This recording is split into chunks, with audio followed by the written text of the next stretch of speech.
La Fête de la Science est un événement qui, chaque année, permet au plus grand nombre, à l'ensemble de la population, de découvrir les travaux des scientifiques.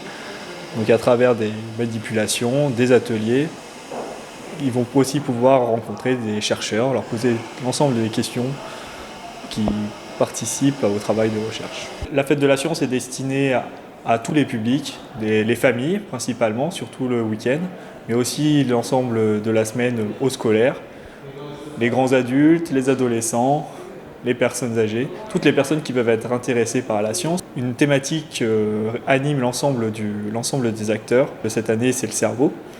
Donc tout autour du cerveau, il y a des ateliers, des animations, des chercheurs qui viennent répondre aux questions de la population, mais aussi d'autres animations qui sont autour des thèmes génériques des instituts de recherche et des grandes écoles.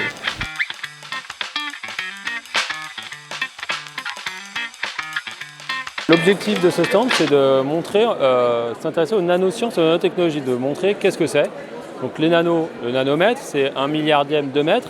Et donc on va essayer surtout de voir qu'à l'échelle nanométrique, les propriétés de la matière changent par rapport aux propriétés qu'on a l'habitude de rencontrer à l'échelle macro.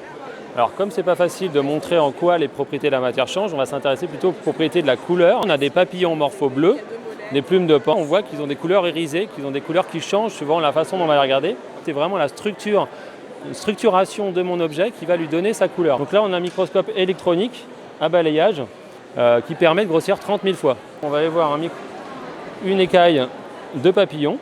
J'observe des stries, donc elles sont assez régulières.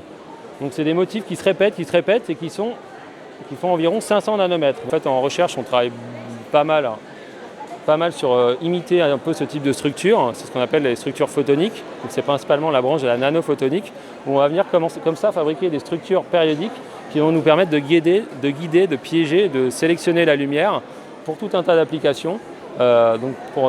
Principalement pour guider la lumière, utiliser la lumière par exemple à la place des électrons dans des circuits électroniques par exemple. Parce que du coup, en utilisant la lumière, on a une meilleure rapidité, on a moins de pertes, etc. Donc ça va nous permettre comme ça de s'affranchir des problèmes qu'on pourrait rencontrer avec les électrons électroniques et plutôt utiliser la lumière pour faire tout un tas d'opérations.